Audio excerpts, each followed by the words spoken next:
Hello everyone, welcome once again on ChemGate academy YouTube channel. ये है lesson number 40 इस process dynamic and control course का और इस लेसन में आज हम डिस्कस करेंगे controller tuning. So last lesson में हमने डिस्कस किया था कंट्रोलर ट्यूनिंग के लिए जो मेथड होता है जिगलर-निकोलस जेडन सेटिंग, वो हमने ऑलरेडी डिस्कस कर लिया है। उस पर बेस्ड 10 to 12 न्यूमेरिकल्स हमने ऑलरेडी सोल्व किए हैं। सो बेसिकली वो भी एक कंट्रोलर ट्यूनिंग मेथड है, बिकॉज वो इंपॉर्टेंट था इसलिए हमने ऑलरेडी वो डिस्कस कर लिया है। नाउ इस लेसन में हम रिमेनिंग टॉपिक डिस्कस करेंगे जिससे कि गेट में एक दो बार क्वेश्चन पूछा गया है। ओके गाइस, थोड़ा सा ये जो चैप्टर है थ्योरेटिकल हो जाएगा। नाउ कंट्रोलर ट्यूनिंग का देखिए सबसे पहले तो मीनिंग क्या होता है। The selection of A controller type हमने पढ़े different P, pi, PID and it's parameter, जिसके लिए पी कंट्रोलर के लिए यहाँ पर गेन होता है केसी, पीआई कंट्रोलर के लिए इंटीग्रल टाइम होता है tau I and PID controller D derivative के लिए यहाँ पर डेरिवेटिव टाइम होता है tau D. And the adjustment of the controller parameters to achieve the satisfactory control is called the tuning. Means हमारे प्रोसेस के लिए कौन सा बेस्ट कंट्रोलर है उसको हम बोलते हैं कंट्रोलर ट्यूनिंग। उस बेस्ट कंट्रोलर को चूज करना, okay, based on this parameter K C, tau I and tau D. So यहाँ पर देखिए मैंने लिखा है widely used tuning rules for continuous controller. तो हम जो यहाँ पर डिस्कस करेंगे कंट्रोलर ट्यूनिंग के लिए जो मोस्टली यूज रूल है या मेथड है वो हम डिस्कस करेंगे। एंड उसके अलावा देखिए कंट्रोलर ट्यूनिंग में भी आता है determine the model of process. तो हमारे कोर्स में ये नहीं है, हम ये डिस्कस नहीं करने वाले हैं। Now, controller tuning, the selection of A controller model. तो हमने अभी ऑलरेडी डिफरेंट टाइप के कंट्रोलर पढ़े हैं। Proportional controller, proportional derivative controller, proportional integral controller, proportional integral derivative controller. तो यहाँ पर मैंने ड्रॉ किया है, देखिए एक साथ इनको। यहाँ पर कंट्रोलर मेरा आउटपुट है, इनके लिए डिफरेंट कंट्रोलर आउटपुट रेस्पॉन्स हमने ड्रॉ किए हैं। तो ये कंट्रोलर आउटपुट हो गया और ये टाइम के साथ हमने इसको ड्रॉ किया है। सेट वैल्यू यहाँ पर मैंने कंसीडर किया है 1। सो हमें पता है, देखिए अगर मैं पी कंट्रोलर की बात करूं तो कुछ इस तरीके से इसका कर्व मुझे मिलने वाला है, ये वाला है ना। इसके लिए देखिए ऑफसेट हमेशा प्रेजेंट रहेगा, ये चीज हमने ऑलरेडी पढ़ी है। देन उसके बाद अगर मैं पीडी कंट्रोलर लेके आता हूं तो मेरा जो सिस्टम है वो थोड़ा सा फास्ट हो जाता है। तो ये वाला जो कर्व है वो मेरा पीडी कंट्रोलर का है और इसमें भी देखिए आपको ऑफसेट मिलने वाला है। मींस पी और डी कंट्रोलर का अगर हम रेस्पॉन्स की बात करें हम तो उनका नेचर सेम सा रहता है, सिर्फ डेरिवेटिव कंट्रोलर थोड़ा सा फास्ट रहता है कंपेयर टू प्रोपोर्शनल कंट्रोलर। ना उसके बाद में देखिए इंटीग्रल कंट्रोलर आता है। इंटीग्रल कंट्रोलर में हमें पता है कि सिस्टम हमारा स्लो हो जाता है बिकॉज ऑसिलेशन बहुत ज्यादा रहता है उसमें। ऑसिलेशन की वजह से सिस्टम स्लो हो जाता है, बट हमारा सिस्टम जो है उसका ऑफसेट अल्टीमेटली 0 हो जाता है। वो यहाँ पर स्टेडी स्टेट वैल्यू जो होती है उसकी वो एग्जैक्टली जो हमारी सेट वैल्यू होती है उसके इक्वल हो जाती है। क्लियर है। देन उसके बाद हम पीआईडी कंट्रोलर की जब बात करते हैं तो बिकॉज इसमें इंटीग्रल पार्ट होता है तो उस वजह से इसका ऑफसेट 0 रहता है और यहाँ पर जो डेरिवेटिव पार्ट है इसकी वजह से इसकी स्पीड भी फास्ट रहती है। सो ये अपने आउटपुट को अपना इसका जो सेट पॉइंट होता है उसको बहुत जल्दी अचीव कर लेता है।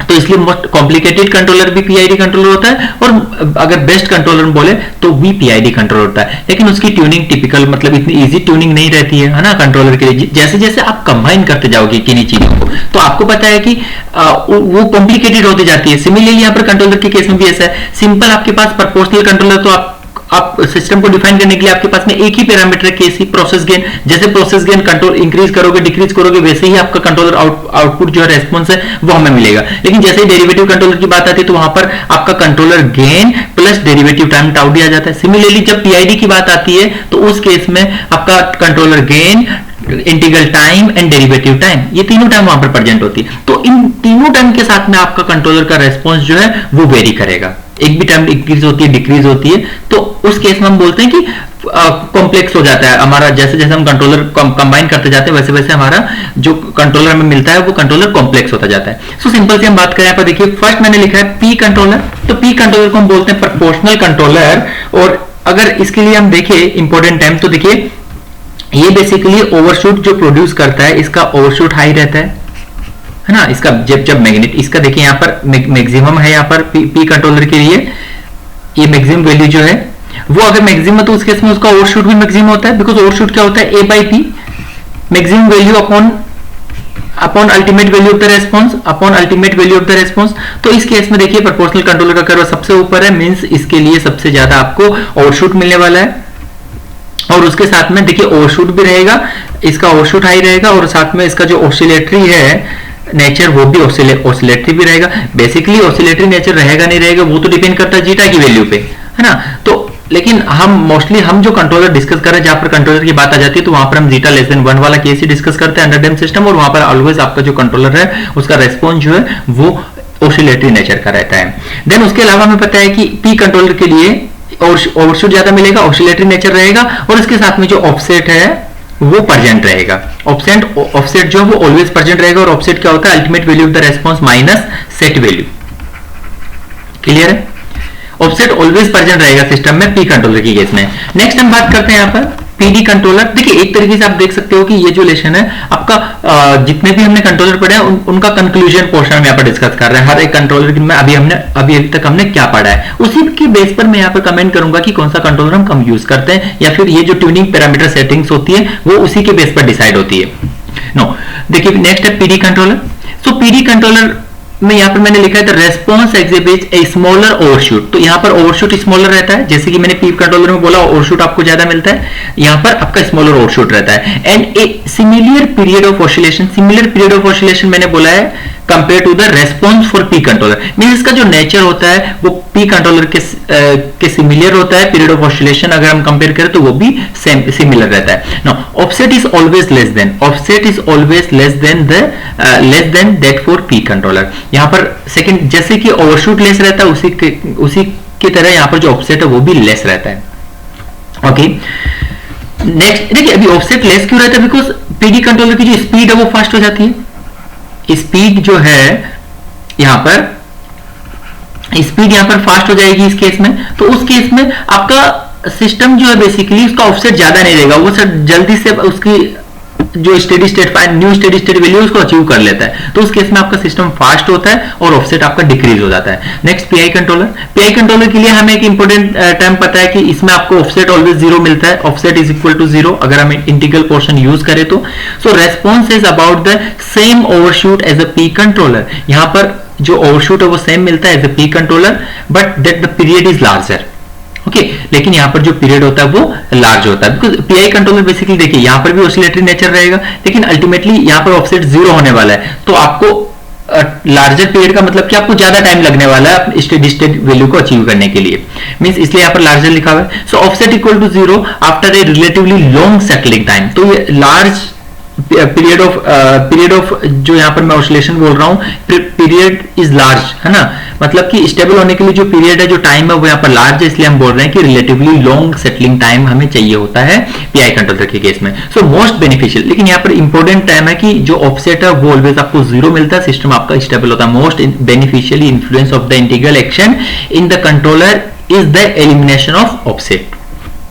तो ये बिकॉज रिक्वायरमेंट होती है हमारे प्रोसेस की कि हमें ऑफसेट अलाउ है या ऑफसेट नहीं है। मोस्टली केसेस में आपका ऑफसेट जब अलाउ नहीं होता तो उस केस में आप पीआई कंट्रोलर यूज करते हो। अगर आपको सिस्टम फास्ट भी चाहिए होता है तो आप वहां पर पीआईडी कंट्रोलर यूज करोगे। क्लियर है? नाउ नेक्स्ट देखिए पीआईडी कंट्रोलर के बारे में यहाँ पर मैंने लिखा है it combine the beneficial feature. अब यहाँ पर ये इंपॉर्टेंट क्यों बोलते हैं, पीआईडी कंट्रोलर इंपॉर्टेंट क्यों है, बेस्ट क्यों बोलते हैं, मतलब इंपॉर्टेंट की टर्म में हम बोल रहे हैं बेस्ट, अदरवाइज कंट्रोलर सारे इंपॉर्टेंट है, डिपेंड करता है कि रिक्वायरमेंट क्या है, कौन सी रिक्वायरमेंट के अकॉर्डिंग हम कौन सा कंट्रोलर यूज करेंगे। बिकॉज ऑप्टिमम भी होना चाहिए हमारा जो कंट्रोलर, उसकी कॉस्ट भी सबसे मिनिमम होनी चाहिए। क्लियर है?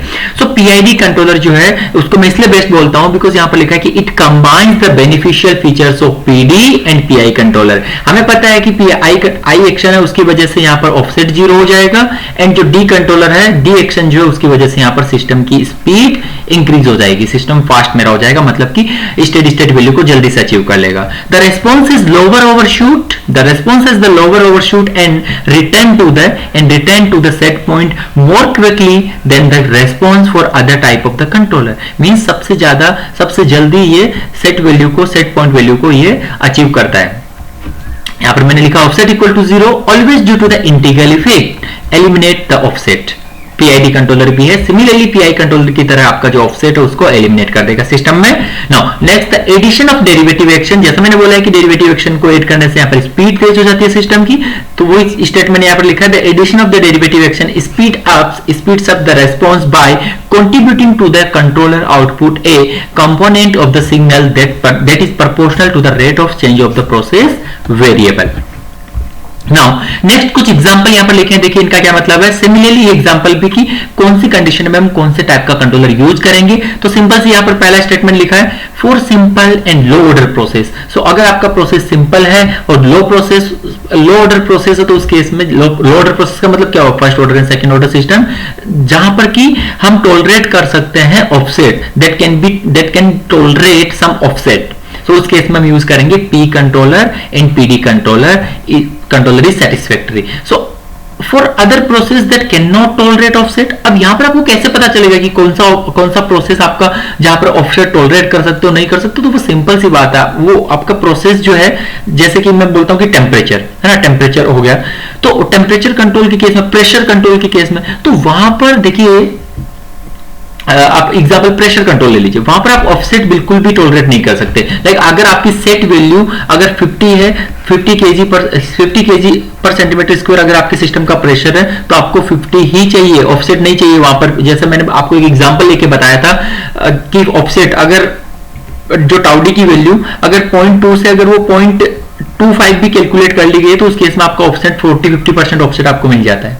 तो प्रेशर की केस में जितनी आपकी सेट वैल्यू उतनी ही आपको चाहिए, इसलिए ऑफसेट का मीनिंग जहां पर आपकी सेट जो ultimate value of the response होती है वो सेट पॉइंट की इक्वल होती है, वहां पर ऑफसेट आपका 0 रहता है। ओके, नेक्स्ट सेट पॉइंट यहां पर है for process that are of higher order those with the transportation leg or many first order legs in series, the PID control is needed। Means अगर आपका सिस्टम जहां पर ट्रांसपोर्टेशन लेग प्रेजेंट है, मतलब कि आपका सिस्टम स्लो हो जाएगा, तो उस केस में हम डी एक्शन भी हमारा होना चाहिए सिस्टम में, तो हम PID कंट्रोलर यूज करते हैं। PID controller is needed to prevent large overshoot and long settling time. Next, the PID controller tuning is more typical because 3 parameter must be adjusted। तो इसका मतलब यही है, जो मैंने 3 पैरामीटर आपको बोला KC, tau y and tau d, in 3 parameter को आपको एडजस्ट करना पड़ेगा, तब जाके हम यहाँ पर बेस्ट कंडीशन अचीव कर पाएंगे। ओके, बेस्ट आउटकम हम यहाँ पर ले पाएंगे कंट्रोलर से। तो ये होगी सिंपल सी बात यहाँ पर कंट्रोलर के रिगार्डिंग, एग्जाम्पल मैंने यहाँ पर बता दिए ना। अब एक टाइम हम यहाँ पर डिस्कस करेंगे क्राइटेरिया फॉर गुड कंट्रोल। अब ऑलरेडी मैं आपको बता चुका हूं कि हर एक कंट्रोलर इंपॉर्टेंट होता है, डिपेंड करता है कि आपकी रिक्वायरमेंट क्या, आपकी प्रोसेस की रिक्वायरमेंट क्या है, लेकिन उसके अलावा भी कुछ क्राइटेरिया है कि मतलब अच्छे कंट्रोलर के लिए, है ना। तो यहां पर कुछ मेथड्स है जो हम डिस्कस करेंगे, जिसे हम एरर मेथड्स बोलते हैं। One criteria that is often used to evaluate a response of a control system is the integral of the square of the error. ये एक पर्टिकुलर मेथड है, the integral of the square of the controller. अगर हम ये major करें with respect to time, तो उससे हमें पता चलता है कि हमारा कंट्रोलर अच्छा है या फिर उसकी परफॉर्मेंस है वो इतनी अच्छी नहीं रहेगी। इसका मतलब अब कैसे पता चलेगा कि integral of the square of the error अगर हमने कैलकुलेट भी कर लिया तो उस केस में हमें पता है कि मिनिमम होना चाहिए, integral of the error of the square जो है वो मिनिमम होना चाहिए किसी कंट्रोलर के लिए। तो उस कंट्रोलर को हम बोलेंगे कि एक अच्छा कंट्रोलर है हमारे लिए। सो देखिए यहाँ पर मैं एक एग्जाम्पल देता हूं आपको। फर्स्ट, सो मैं ऑलरेडी बोल चुका हूं, यहाँ पर 3 मेथड हम टोटल डिस्कस करेंगे। Integral of the square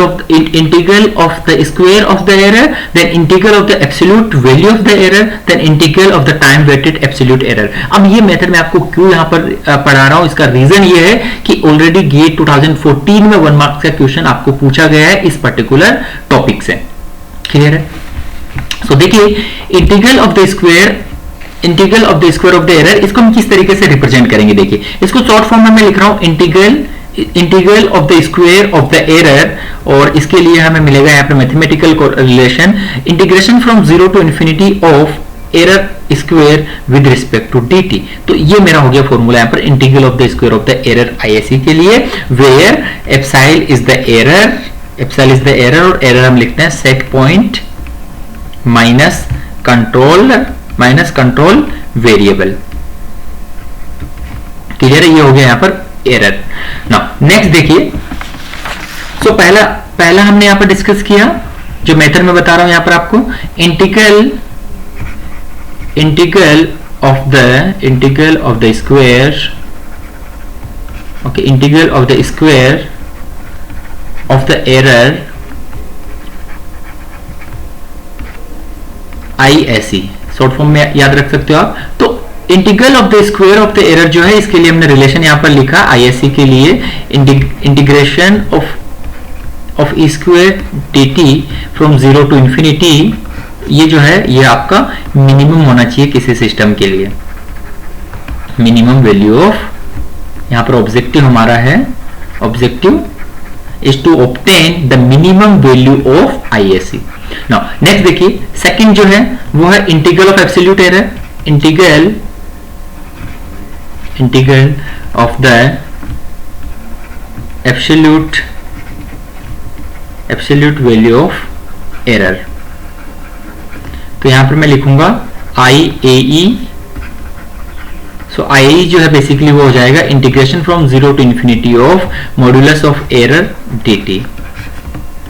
then third जो मेथड है वो है यहां पर इंटीग्रल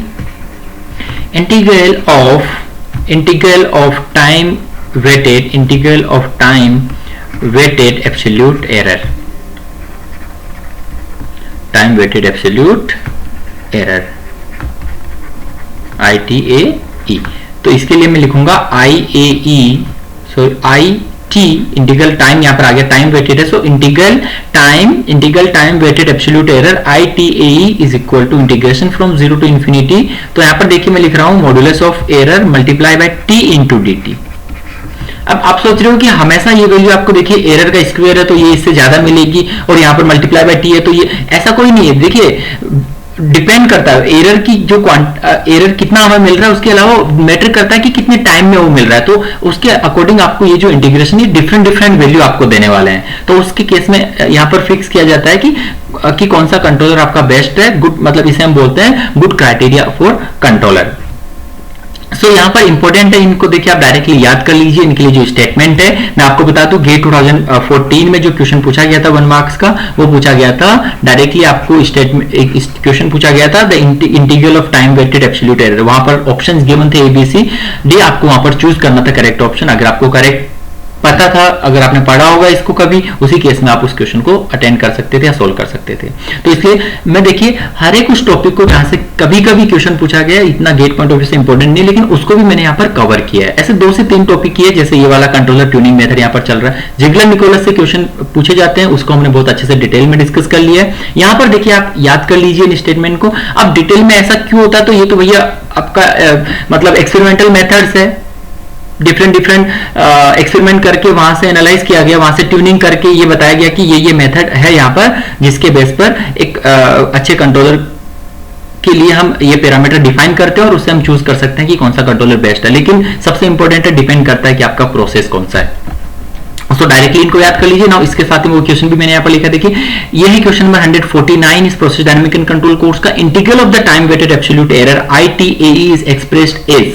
तो यहाँ पर जो ऑप्शन गिवन है वहां से आपको करेक्ट आंसर चूज करना था, और जैसे ही आपने टाइम वेटेड देखा तो जिसके मल्टीप्लाई में टाइम है उससे आपको पता लग जाएगा कि ये वाला मेरा करेक्ट आंसर है, बिकॉज यहाँ पर यही आपने डिफरेंस देखा होगा। देखिए absolute value of the error, then यहाँ पर टाइम वेटेड आ गया तो T से मल्टीप्लाई हो गया। इनिशियल वाला स्क्वायर ऑफ द एरर था, तो यहाँ पर एप्सिलॉन में जो है वो स्क्वायर था। तो इस तरीके से आप चूज कर सकते हो करेक्ट आंसर। क्लियर है? तो यहाँ पर जो करेक्ट आंसर है वो ऑप्शन C। नेक्स्ट देखिए ट्यूनिंग रूल्स।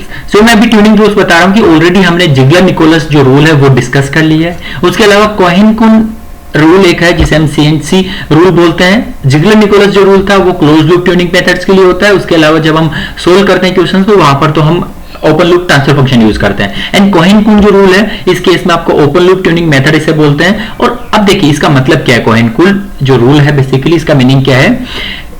एग्जैक्टली गेट में ये टॉपिक नहीं है, लेकिन एक क्वेश्चन अगर आप देखोगे तो गेट 2004 में पूछा गया है, फर्स्ट ऑर्डर सिस्टम पर base, first order plus dead time plus, है ना। वहां पर बेसिक क्वेश्चन पूछा गया जिसको ऑलरेडी हमने इस प्रोसेस डायनामिक कंट्रोल के कोर्स में इंक्लूड किया। ऑलरेडी मैं वो क्वेश्चन आपको 2 मेथड से बता चुका हूं कि कैसे आप सोल्व कर सकते हो। लेकिन उसके अलावा भी उसका प्रॉपर जो मैंने उस टाइम पे बताया था कि S curve process reaction curve होता है, इसलिए मैं यहां पर इस टॉपिक को भी कवर कर रहा हूं कि अगर उस पर बेस और भी कोई क्वेश्चन आता है जिसको आप डायरेक्टली सोल्व नहीं कर पा रहे हो तो डेफिनेटली आप उसको कोहेन-कुन जो रूल है उसकी हेल्प से आप सोल्व कर सकते हो। ओके गाइस, तो यहां पर मैंने नेक्स्ट पेज में लिखा है कोहेन-कुन रूल, जिसे CNC रूल में बोल रहा हूं। Cohen Coon method is an open loop tuning method. ये चीज आपको पता लग गई कि एक ओपन लूप ट्यूनिंग मेथड होता है। मैं आपको बताऊंगा देखिए कैसे हम ओपन लूप ट्यूनिंग करेंगे। हम यहां पर एक क्लोज लूप हम कंसीडर करके उसको कैसे ओपन लूप में कन्वर्ट करेंगे, in which the control action is removed यहां पर मेंशन भी किया है in which the control action is remove from the controller by placing it in manual mode. Means आपका जो कंट्रोलर है, कंट्रोलर बेसिकली ऑटो मोड में रहता है, जितना एरर उसको मिलता है ना, तो उसकी हेल्प से वो सिग्नल भेजता है फाइनल कंट्रोल एलिमेंट को।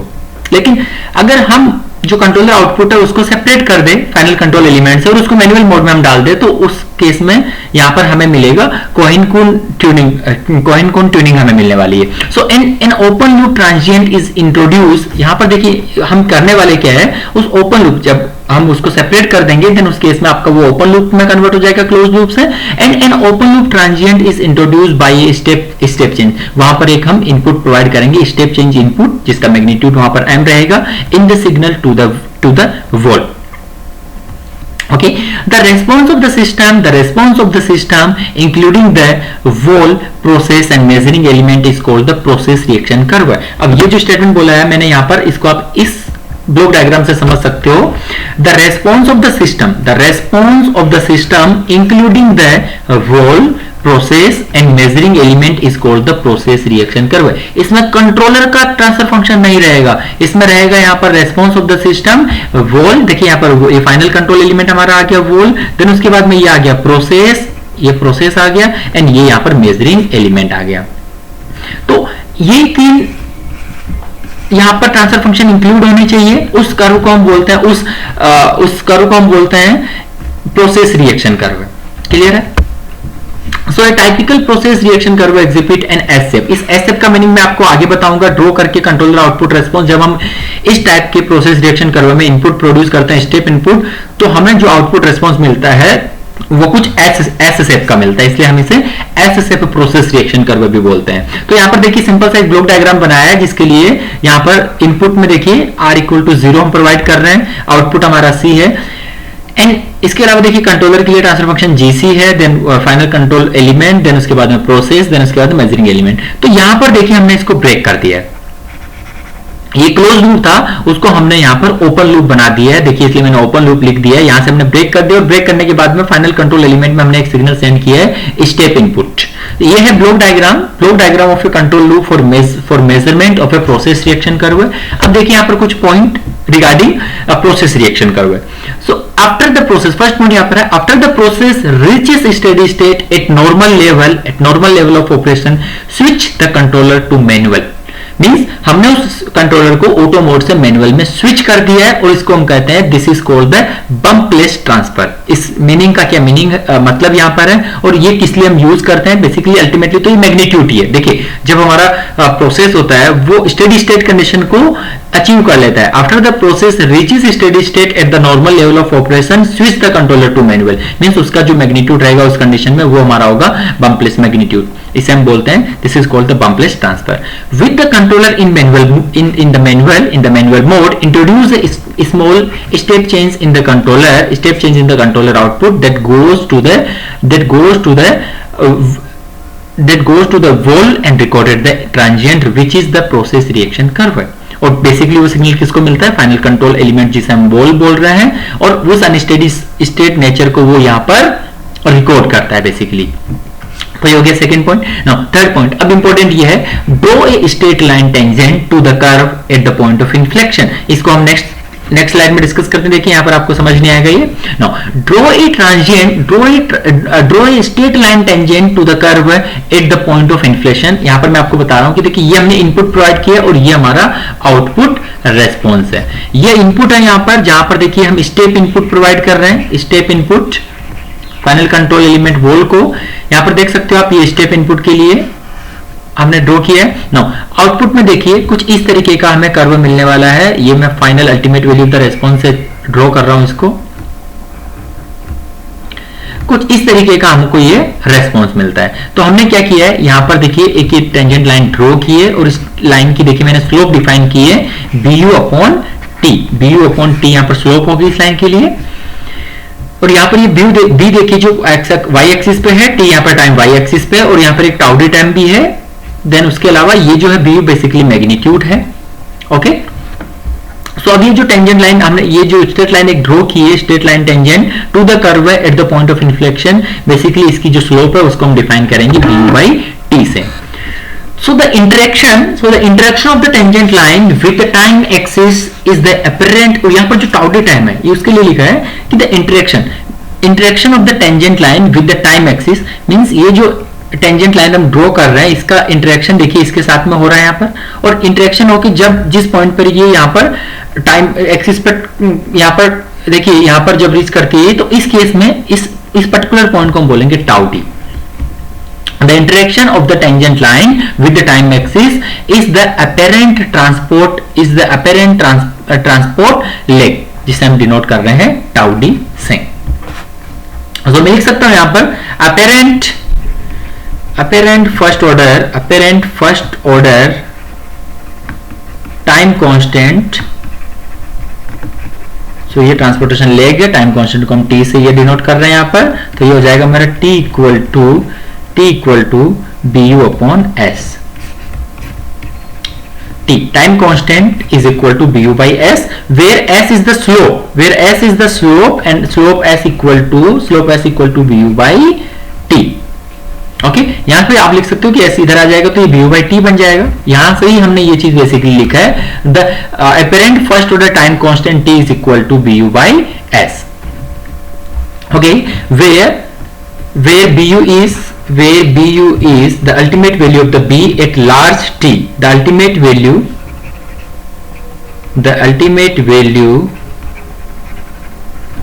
of b at large t,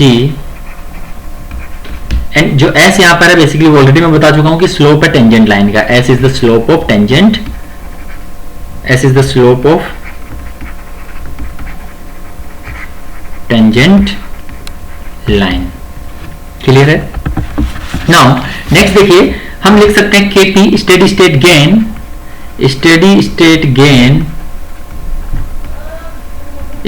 gain kp is equal to bu 1 plus magnitude ultimate magnitude upon m. So b यहां पर हमने डिफाइन किया था ultimate value of the b at large t, ultimate value of the response divide by magnitude, where m is the magnitude and magnitude of input change.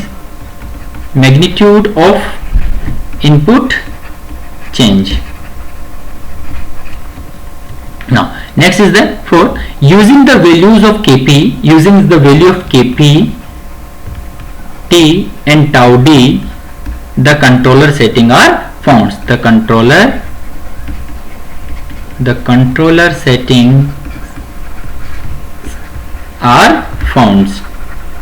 अब देखिए यहां पर मैं डिफाइन कर रहा हूं जो सीसी हमने कोहेन-कून मेथड यहां पर डिस्कस किया है, ट्यूनिंग मेथड. तो इसके अकॉर्डिंग मैं लिख सकता हूं विद रिप्रेजेंट जो कोहेन-कून ट्यूनिंग मेथड है उसके अकॉर्डिंग आउटपुट जो रेस्पॉन्स होता है वो कुछ हमें एस शेप कर्व मिलता है. ये मैंने आपको बताया नहीं, यहाँ पे देखिए एस शेप ये कर्व हमें मिलता है, इसलिए इसे हमें प्रोसेस रिएक्शन कर्व, एस से प्रोसेस रिएक्शन कर्व भी हम इसे बोलते हैं. So basically Cohen Coon tuning method with represent of the S shaped process reaction curve है by a first order plus transportation lag. मतलब अल्टीमेटली आप देखो इस प्रोसेस कर्व इसको अगर मैं लिखूं ट्रांसफर फंक्शन तो वो हो जाएगा kp into e power minus tau D into S upon T into S plus 1. ये मेरा ट्रांसफर फंक्शन है उस प्रोसेस के लिए जहां पर इनिशियली देखिए डेट टाइम मुझे मिल रहा है टाउ डी, उसके बाद में इसका जो रेस्पॉन्स आप देख सकते हो कि फर्स्ट ऑर्डर सिस्टम के जैसा है. तो यहां पर मैं ड्रॉ कर रहा हूं इसको कि इनिशियली हमें कुछ भी आउटपुट नहीं मिलता है टाउ डी पे, उसके बाद में आप देख सकते हो कुछ इस तरीके का आउटपुट हमें मिलता है और अल्टीमेटली ये यहाँ पर bu ultimate value of the response को अचीव करता है, जहां पर ये बेसिकली टेंजेंट लाइन है मेरा, एंड यहाँ पर मेरा टाइम रहेगा, ये बेसिकली हो गया t equal to tau D. यहाँ पर ये जो टेंजेंट लाइन है इसके लिए जो स्लोप है हमने वो लिखी है ऐसे डिनोट कर रहे हैं और s is equal to bu by t. Okay, तो यहाँ पर इंपॉर्टेंट टर्म देखिए kp स्टेडी स्टेट गेन जो मैंने अभी लास्ट पेज में लिखा है, यहाँ पर स्टेडी स्टेट गेन हम डिफाइन करेंगे ultimate value divide by magnitude, ये हो गई एक टर्म. देन उसके बाद में यहाँ से हम t लिख सकते हैं time constant, apparent time constant is equal to bu upon t, bu upon s, s is the slope and s slope को हम कैसे डिफाइन करेंगे स्लोप जो बेसिकली ओके यहां से हम अपरेंट टाइम डिफाइन कर सकते हैं। स्लोप ऑलरेडी हमें गिवन रहेगी सिस्टम में, उस केस में हम यहाँ पर टी जो होगा बेसिकली वी अपॉन हमारा स्लोप हो जाएगा। ओके और यहाँ पर जो टी है बेसिकली वो T equal to tau T है। नाउ अब नेक्स्ट देखिए, जो क्वेश्चन मैंने बोला था कि एक क्वेश्चन यहां से पूछा गया इस प्रोसेस रिएक्शन कर्व से, एसएसएफ जो होता है कर्व कोहेन-कून मेथड के लिए, इसमें बेसिक क्वेश्चन पूछा गया गे 2004 में। ये है क्वेश्चन नंबर 150 हमारे इस process dynamic and control course का। The experimental response of the controller, of the controlled variable yt for a step change of magnitude p in the manipulated variable xt is shown below. Means ये हमें देखिए curve given है, the appropriate transfer function of the process is हमें calculate करना है appropriate transfer function इस system के लिए। तो यहां पर देखिए हमें गिवन है yt आउटपुट है, टाइम t के लिए गिवन है, ये टाउ डी देख सकते हैं आप, यहाँ पर डेड टाइम है, then ultimate value of the response जो है वो q है और एक टेंजेंट लाइन यहाँ पर गिवन है ना। तो ये कर्व जो हमें गिवन है बेसिकली इसको देख के आपको समझना चाहिए कि ये एस शेप कर्व है, प्रोसेस रिएक्शन कर्व है यहाँ पर, अदरवाइज आपको ये समझना चाहिए कि ये मेरा dead time first order plus dead time process है। ऑलरेडी हमने अच्छे से डिस्कस किया था ये क्वेश्चन फर्स्ट ऑर्डर सिस्टम के जो टॉपिक हमने डिस्कस किया था उसके लास्ट में, देन वहां पर मैंने इसको दो मेथड से आपको अच्छे से सोल्व करवाया था, इजीली हम इस क्वेश्चन को सोल्व कर सकते हैं। लेकिन इसका प्रॉपर मेथड जो है ये कोहेन-कून मेथड, इससे अभी हम यहाँ पर इसको सोल्व करेंगे।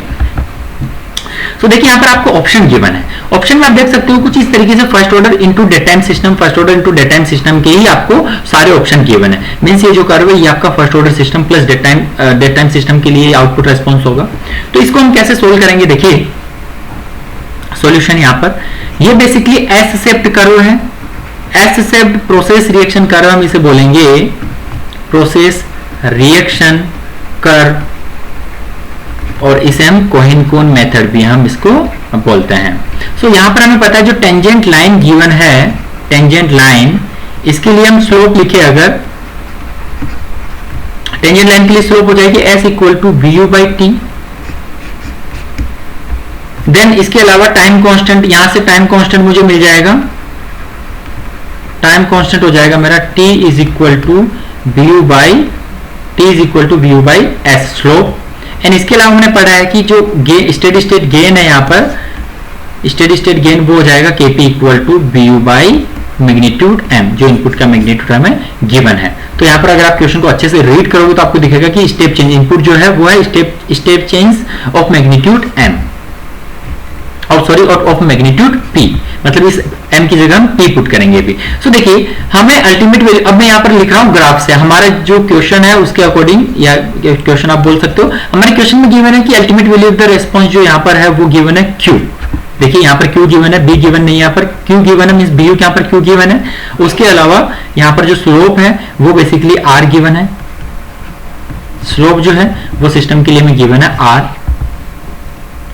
स्लोप r यहाँ पर गिवन है। देन उसके अलावा थर्ड टर्म यहाँ पर मैग्नीट्यूड जो गिवन है वो हमें p गिवन है। तो ये तीन टर्म हम अभी यहाँ पर यूज करेंगे। सो फर्स्ट डायरेक्टली जो स्लोप है, स्लोप वाले मेथड से हम कैलकुलेट कर सकते हैं t, हमें यहाँ पर चाहिए टाइम, तो t हो जाएगा यहाँ पर bu by s, and bu जो है बेसिकली वो यहाँ पर गिवन है हमें q, एंड जो स्लोप है वो हमें गिवन है r। मीन्स यहाँ से मुझे मिल गया t is equal to q by r। First मेरा आंसर हो गया, यहाँ पर टाइम कांस्टेंट हम इसे बोलेंगे। सेकंड देखिए स्टेडी स्टेट जो गेन है यहाँ पर kp वो है मेरा bu upon m। So bu तो हमें क्वेश्चन में गिवन है q, एंड जो m है मैग्नीट्यूड वो p गिवन है, मींस यहाँ से मुझे मिल गया kp is equal to q by p।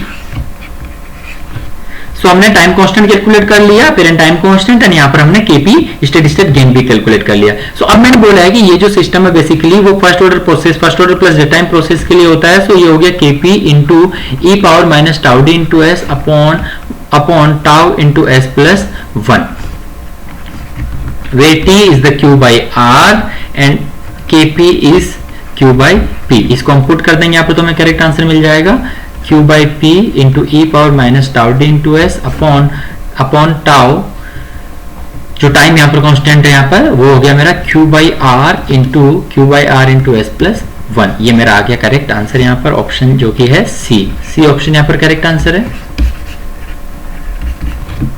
Clear है। देखिए आपने जैसे ही टाइम को अपने यहाँ पर टाइम कांस्टेंट कैलकुलेट किया Q बाई आर, उस पे बेस आप यहाँ पर आंसर कमेंट कर सकते हो। Q बाई आर आप देख सकते हो, देखिए ऑप्शन ए और ऑप्शन डी नहीं हो सकता यहाँ पर, टाउ डी जो है डेट टाइम उसको यहाँ पर सिस्टम के लिए लिखा हुआ है, तो ये पॉसिबल नहीं है। इसके अलावा देखिए ऑप्शन बी और सी में से करेक्ट आंसर होगा। यहाँ पर नीचे में आता है, हम लिखते हैं यहाँ पर देखिए kp into e power minus tau D into S upon tau P into S plus one. तो यहाँ पर देखिए ऊपर में केपी आएगा, नीचे में टाउ पी, तो टाउ पी हमारा जो है हमने सोल्व किया वो हमें मिला यहाँ पर क्यू बाई आर। तो जैसे ही क्यू बाई आर दिखा तो हमारा करेक्ट आंसर यहाँ पर हो गया ऑप्शन सी। उसके बाद में हमने यहाँ पर प्रोसेस गेन भी लिखा, इतना कुछ टाइम नहीं लगा, लेकिन आप इस पर बेसिक आंसर कमेंट कर सकते हो, मेरा कहने का मतलब यहाँ पर यही है। ओके गाइस, तो ये टॉपिक हमारा कंप्लीट हो गया है, कंट्रोलर ट्यूनिंग। बेसिकली हमने इस टॉपिक में जो टाइम डिस्कस किए, पहले हमने डिस्कस किया जिगलर निकोलस मेथड, जो ऑलरेडी लास्ट लेसन में डिटेल में हमने डिस्कस किया, देन उसके बाद में हमने यहाँ पर इंटीग्रल मेथड डिस्कस की, देन उसके अलावा यहाँ पर कोहेन-कुन मेथड जो वो भी हमने यहाँ पर कवर कर ली है। ओके गाइस, सो ये था कंप्लीट लेसन इस टॉपिक पे। नेक्स्ट लेसन में हम डिस्कस करेंगे फीड फॉरवर्ड कंट्रोलर्स। सो यहाँ पर जो नेक्स्ट हमारा जो टॉपिक रहेगा, देखिए अब ये जो टॉपिक है वो यहाँ पर रिड्यूस होते जा रहे हैं हर एक लेक्चर के साथ में। सिर्फ 4 टॉपिक्स हमारे यहाँ पर है, feed forward controller, cascade controller and inverse response and control poles. Important topic है ये सभी, तो इन टॉपिक को हम 1 बाय 1 डिस्कस करेंगे नेक्स्ट लेसन्स में। ओके गाइस, तो यहाँ पर आप कंटिन्यूअसली इस कोर्स को देखते रहिए, कंप्लीट आपका कोर्स हो जाएगा। अगर अच्छे से इसको आप देखोगे तो फुल आपकी गेट प्रिपरेशन हो जाएगी सब्जेक्ट की। इसके साथ ही ऑलरेडी मैंने आपको बता दिया है कि आपको स्टडी मटेरियल अगर मेरे हैंड रिटन नोट्स बाय करने हैं तो उस केस में आप मेरी जो वेबसाइट है कैमगेट एकेडमी, आप वो चेक कर सकते हो www.camgateacademy.com। वहां पर आपको मेरा स्टडी मटेरियल है, हैंड रिटन नोट्स वो मिल जाएगा, आप वहां से बाय कर सकते हो। इंडिविजुअल सब्जेक्ट के नोट्स भी आप बाय कर सकते हो और उसके अलावा वहां पर फुल कोर्स भी आप बाय कर सकते हो, जिसमें अच्छा खासा डिस्काउंट आपको मिलने वाला है। ओके गाइस, और कैमगेट एकेडमी पर इसी तरीके से आप फ्री वीडियो आपको मिलते रहेंगे और देखते रहिए। इसके साथ ही ये जो वीडियोस है वो आपको मेरी वेबसाइट कैमगेट एकेडमी यूट्यूब पे भी एक साथ आपको सब्जेक्ट वाइज वहां पर मिल जाएगी। Okay guys, so thank you for watching my video. If any question and query then please comment in comment section and thanks for watching and don't forget to subscribe my channel ChemGate academy YouTube channel. Okay guys, so next lesson में continue करेंगे हम advance controller strategy, जो मैंने यहाँ पर बोली है advance control strategy, जिसमें हम डिस्कस करेंगे feed forward controller and cascade controllers. Okay.